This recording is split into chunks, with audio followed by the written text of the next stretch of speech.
Fatherless adalah satu fenomena yang beberapa tahun terakhir ini terjadi, di mana seorang anak bertumbuh dan berkembang tanpa sosok seorang ayah. Walaupun pada hakikatnya ayahnya ada, tapi kehadiran ayah dalam kehidupan kesehariannya sangat minim. Fenomena ini terjadi banyak sekali terjadi pada negara-negara atau kota-kota yang sangat maju, sehingga penduduknya begitu sibuk bekerja. Tanpa kehadiran sosok seorang ayah, sang anak itu tumbuh dan mencari teman-teman yang lain.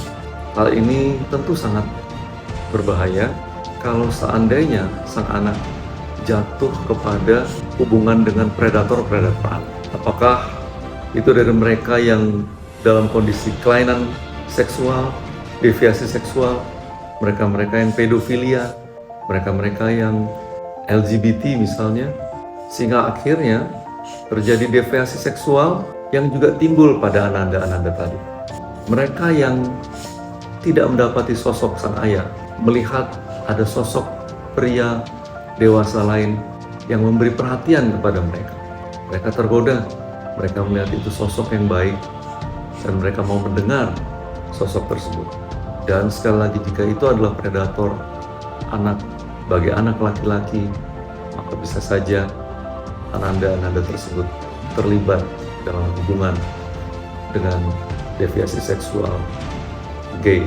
Namun, bila terjadi pada ananda yang perempuan, mereka bisa ketemu dengan para pedofilia atau akibatnya berhubungan dengan orang-orang yang usianya jauh lebih tua, dan hubungan itu bisa mencapai pada hubungan-hubungan yang sifatnya haram yang tidak dibenarkan. Ini menjadi miris sekali karena kebanyakan kita terlalu sibuk dengan dunia, yang kita sendiri melihat bahwa ini adalah sesuatu yang seharusnya bisa selesai dengan baik. Sang ayah mengharapkan sang ibu bisa menyelesaikannya, menganggap ini adalah urusan domestik keluarga. Tapi sang ibu merasa kesulitan untuk juga hadir sebagai sosok ayah, karena sosok ayah memang harus dominan menjadi pemimpin dalam keluarganya. Di dunia barat ada istilah di mana seorang anak mengeja kata-kata cinta atau love dengan T-I-M-E atau time. Jadi cinta berhubungan dengan waktu yang kita habiskan bersama mereka. Ketika dalam kondisi yang sangat sibuk di puncak-puncak karir, ketika kita sedang membangun karir, kita sering lupa dengan hal itu. Saya beruntung, beruntungnya Allah menitipkan seorang teman yang baik sekali kepada saya, yang menyampaikan ke saya waktu itu, ya, jangan pernah absen dari makan malam bersama keluarga. Dan itu masih saya ingat sampai saat ini. Maka sering kali ketika itu, walaupun sedang dalam load pekerjaan yang begitu banyak, saya putuskan saya untuk pulang ke rumah untuk bisa makan malam bersama anak, bersama istri, kemudian ngobrol sebentar. Jarang mereka kadang tidur dulu, baru saya kemudian melanjutkan kerja saya. Sebagai seorang dokter, saya kembali lagi ke rumah sakit, saya menangani pasien-pasien saya.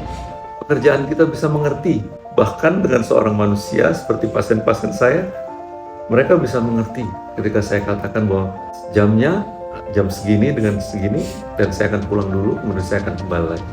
Kalau itu kita sampaikan di awal, maka load pekerjaan kita akan kita atur dengan baik. Mari kita bicara dengan ananda-ananda kita, spend waktu dengan mereka, dan ketika kita pulang bekerja untuk bertemu dengan ananda-ananda kita, jangan hadir dengan kondisi yang lemah. Rasulullah itu seringkali sebelum pulang ke rumah, dia pastikan beliau dalam kondisi yang terbaik, bersiwak dulu, dengan wewangian dulu.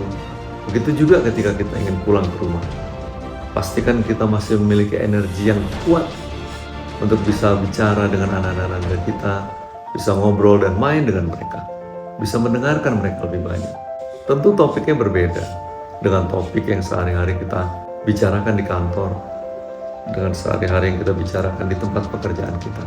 Kita lebih banyak mendengar dan kadang-kadang memberikan pertanyaan-pertanyaan yang mungkin menurut kita itu pertanyaan yang konyol, tapi itu membuat kita bisa lebur dengan mereka, buat kita bisa tahu dengan mereka, buat kita bisa memahami mereka. sehingga akhirnya mereka tetap merasakan kehadiran sosok seorang ayah. Hadirnya sosok seorang ayah tentu menjaga keluarga untuk tetap dalam kondisi yang baik. Tidak mungkin ada predator yang mampu mengganggu. Jika kondisi keluarganya sehat, ayah, ibu, dan anak berfungsi sempurna, berjalan sempurna.